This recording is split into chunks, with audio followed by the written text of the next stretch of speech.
Hello there everyone. Today we have some interesting stuff here. As you can see in front of me here is a bag full of telephone stuff. And this stuff actually came from a thrift store that my sister went to go visit.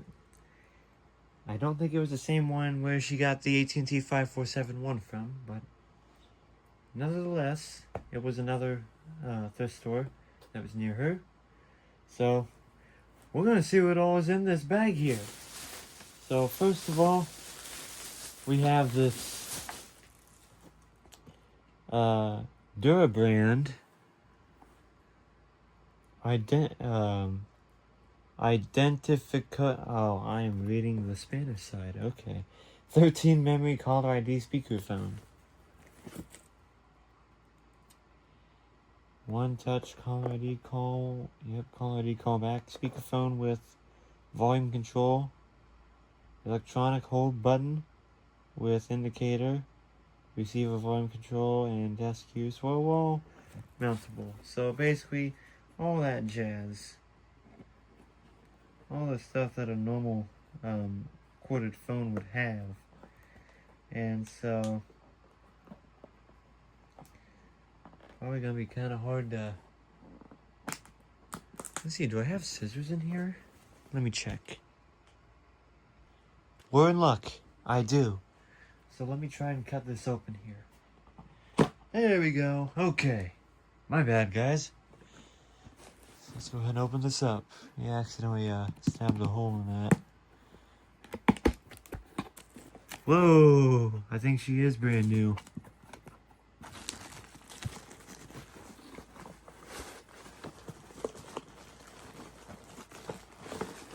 Here's the handset. Very sleek design. Wait a minute. This doesn't look like the same exact handset. No, I think this one's different. Okay, so what kind of phone is this then? That's interesting. I thought it was brand new.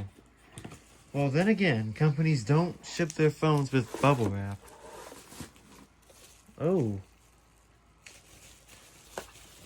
Well, they look identical. Let's see. This is... I'll rip that off. Let's stick on the box here. This is also a Durabrand. But it's not the same one. This one takes a power input though, so that's even better. I don't think this one takes a power input. This is like a battery operated one. But don't they look identical? Yeah. Let's see. Nope, no power input. Just the coil handset cord. And I really don't think it matters which plug you put it in which. So I'm just gonna plug it in the way I think it feels right. And I can tell this was definitely used, because one, it's not even the same phone. Two, oh, there's the volume control right there. Two, there's no line cord. And three, if this one takes a power adapter, there's no power adapter either. So, I'm gonna see how many volts this thing takes. And oh, I think this screen, oh, it does. Okay, so you can move it up and down. Yeah. There's your memory dial right there. Fascinating. There's a reset button on the back. That's interesting. And I believe... Okay, I don't want to fiddle with that right now, but I think that's the battery compartment there. Yeah, I think it looks good. And there's a speakerphone. So, it's the same thing, just a different design. And it's the same brand. Okay. What do we have next? We have got a reliable source here. We have a VTech CD1103. Corded trimline the telephone. You can still get these brand new at Walmart. They're not that expensive. So, if you ever need a phone for, like, in case of a power outage, this is the phone you probably want to get. Because, to my experience, these are quite reliable. Either this, or an AT&T 210, or an AT&T TR1909. There's a few models out there that I recommend. There it goes. And this was also used. Oh, she don't even want to come out. What's going on here? She don't even want to come out.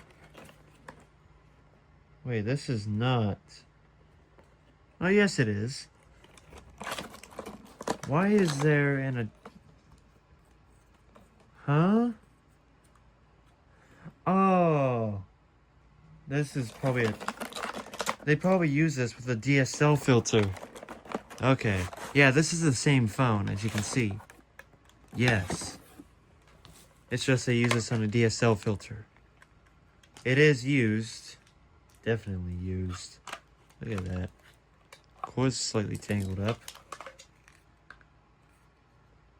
But just your standard, typical VTech CD1103. These are some reliable phones. Although the ringer is a little loud and you can't turn it down, I still think it's a good phone. It's very cheap if you need a landline phone and you don't want to spend too much bucks, and if you don't really want a cordless one, then well, this is the way to go. So there's that one. And now, we're really diving deep here. This is a General Electric. So hopefully I have good luck with this. I don't really need to worry about the display, as this is a non-display model.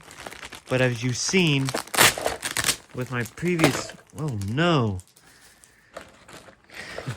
You've seen with my previous experiences with GE, you can see they've kind of had a bad reputation. So, try and get this open here. Here we go. Here's the handset. Very familiar with this design, because I had a white and silver type like this before. Battery. Better not be corroded. I don't think it is, and I actually think this is the same brand that's in my Casio PhoneMate. And if you remember, my PhoneMate's battery came with a good charge while the phone was being shipped over here. So like it had a good charge when it came. So I guess from the previous owner to me. So that's really awesome.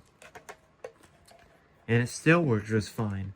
So maybe whatever brand that's in this phone is good. Here's the base unit. Here's the model number. This is model number 27928GE3-C. And I'm curious to see if this phone either sounds like some of the older cordless phones, or will it have the same tone beep as United's cordless phones?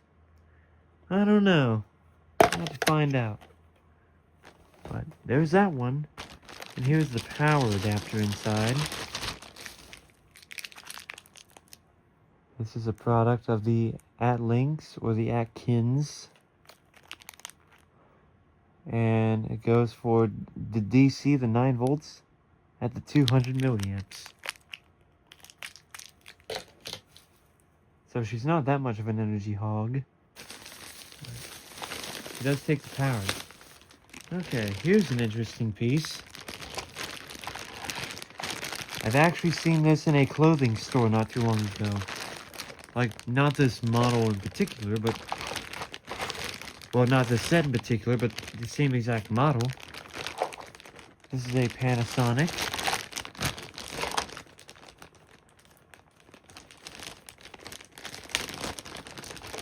I've heard mixed feelings about this system. Some people say it's bad, others say it's good. But I'll be the judge of that whenever I plug it in and see how it behaves. There's the handsets. A little bit of prints on the screens. But overall, they look close to brand new. You can tell this is not the Bluetooth model because it doesn't have the voice assist at the bottom right. But that's okay, I have the Bluetooth model, and that's in black. Oh, here goes the cradle. There's the cradle if you want to see it, and it's actually in pure white. At first I thought it was going to be silver like all the others. Huh. Very interesting. But overall, pretty nice. So there's that. And we have the base. The base, I'm interested to see how it works because you can see here, that's the display. It's in white. Now, of course, the numbers will be all yellow, not yellow, red, like they always are. But I never seen one with a white display type thing. That is so cool.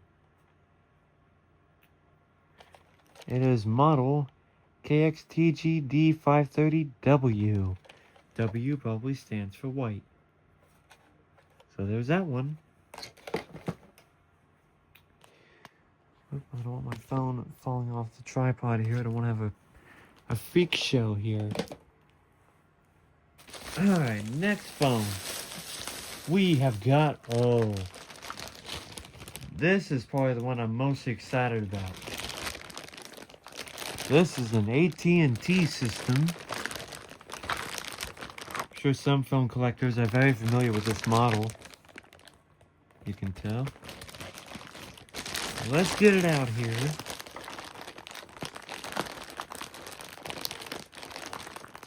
Oh, that's really taped down.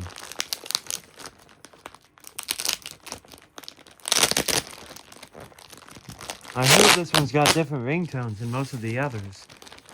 So, I'm really happy to get this model. Got it.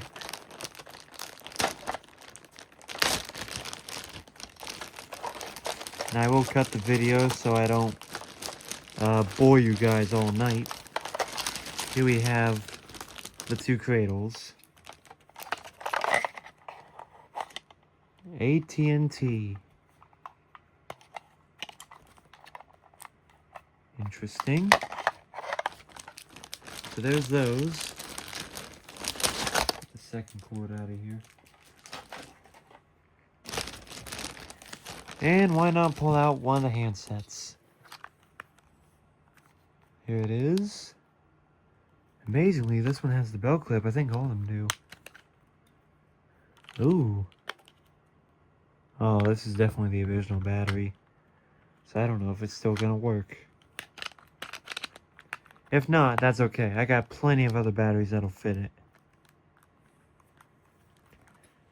I really love the design of this. It's so thin. Fits in your palm good. Fits well in your hand. You can wrap your hand around it. The navigations are phenomenal.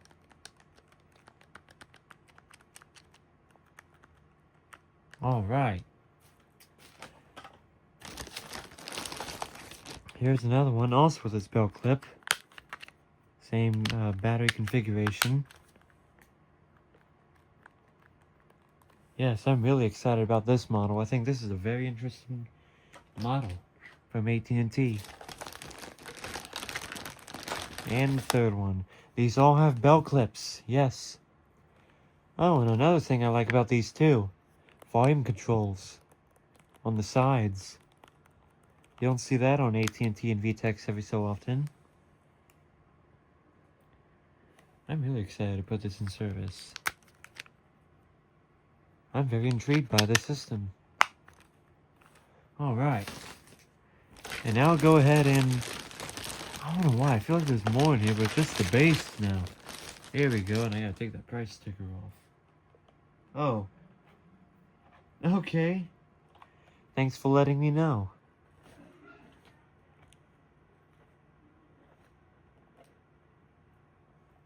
Here's the answering machine. This one, you don't need to use the handset to set this up. You can set it up with the answering machine itself. And this is model SL82318. Very cool. So far, I think this is the system I'm mostly excited about. There's that one.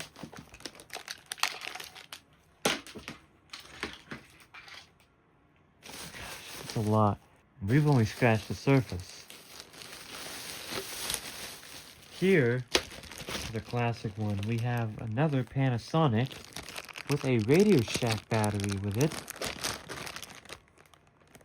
You can tell it's one of the older ones. Let me get this out of here. So here is the base. Jeez. Oh, she's a little dirty. That's the base unit. 900 megahertz.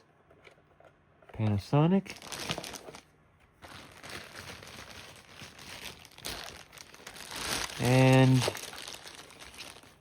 And here we have the handset. Come on with your long antenna. Here we go. I've seen models like this before. I think this is a product of the Thompson or the Atkins. It is Panasonic, but I know they had something to do with this because it reminds me of GE. It actually makes me wonder, is this battery charged or not? It takes nickel cadmium. It's a Radio Shack. So basically, this phone will also take the standard BT905 batteries that all of the older unit ends use. So I'm curious, does this battery have a charge in it actually? And the battery is considered dead. So the foam is in good condition. It has a really nice feel to it. So I'm gonna see if this thing works. Not in this video, but of course eventually. Jordan Yu actually has the same model as us, and he pointed out something that actually makes really good sense.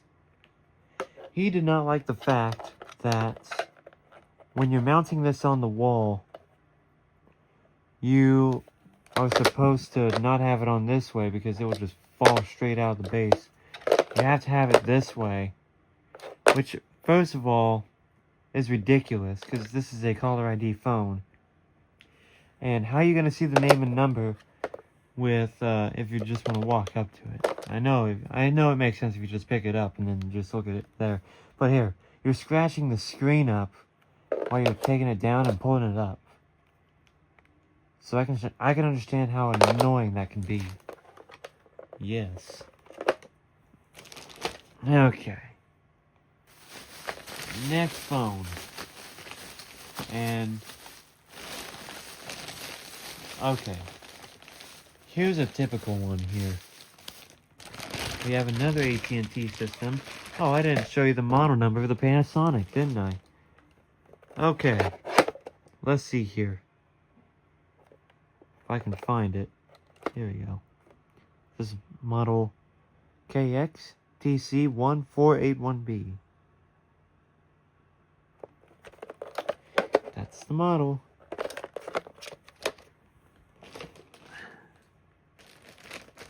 Okay. You can tell this is pretty typical. And I'm quite familiar with this set because I did a checkout on this set before. This is that one system where it has a smart call blocker and it's got the two separate softwares that VTech and AT&T were known to be using. So there's not much really exciting about this one because I did a checkout on this one before. See, look, I just pulled it out with one little tug. Yes, I can tell by the white battery that this is the BL10 something. And this is a pretty good phone. To be honest, it really is. It's just that one system. Look, BL102-2.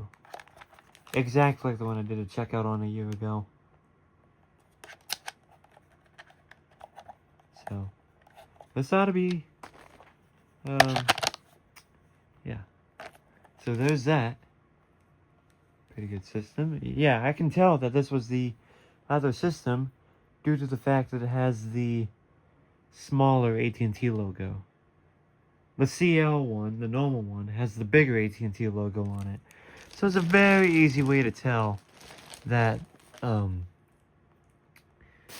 is the BL series. And I think we have the last phone in here. And this is another interesting one. This is a Clarity phone.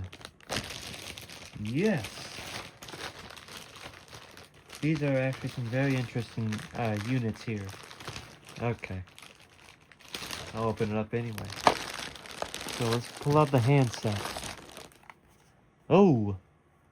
Yeah, this feels very different. This is the Clarity XLC2. See if there's any batteries in this. Oh, this is a small battery compartment. 3 AAAs. 3 AAA rechargeables. So that's not going to be that hard. Look how small this thing is. And I have both my XLC8 and my XLC 3.4 Plus out here. We'll grab the 3.4 Plus. Look at the difference. I was not expecting it to be that different. You can tell by the button layouts. And the speakers are different too. They both take 3 AAA rechargeables. You can tell this one has a standard back cover, while this one is just full-on tiny. It has the belt clip though. And it's a very, very weird design. Don't. That's funny. The base units appear to be looking familiar. Let's see if I can take this off. I don't see a speaker in the back. What's going on here? Okay. I'm really intrigued to see this. Oh, there is a speaker in the back. It's not the regular grill speakers that a lot of speakerphone systems have in there, as you can see. That is interesting. Okay. Gonna be fighting with the belt clip now. There we go. Yeah, I'm really intrigued to see how this behaves. Is that not the volume? There, yeah, it is. Wow, this is very different than my 2 other systems. The 3.4 Plus and the 8. Between the XLC2. You can see this one does not have caller ID. And if I looked, well, first of all, that is a big adapter. I've looked on the Clarity demonstration video. I don't think this has caller announce either. Here's the base unit. It's basically the same thing to the 3.4 Plus. Does it have any batteries inside it? Yes, it does. Not sure if these batteries will hold any charge whatsoever, but we shall see. Look at all these switches and buttons on the back. I don't think that my 3.4 Plus has all these buttons on it. Oh nice, XLC2. That way we know exactly what it is. Let's see what all functions we got. We have audio boost, control it from the bass, tone/pulse, voice assist. So I wonder if this will announce the phone number. Ringer style, that's a different pitch of rings. And that just shows the speaker coming through. I like Clarity phones because a lot of their systems, even without the answer machines, they have the bass ringers as well. So there we have it. And that is all the systems that I got. So as you can tell, I got a lot of setting up to do and a lot of cleaning up. Good golly. Oh, there is the cable for the Panasonic. So, wish me luck on plugging all these in, folks. I'll have to take out of service most of the phones on my shelf as of right now. Wow. Okay, well, I will see you all in the next video. Stay tuned for more, everybody. Take care.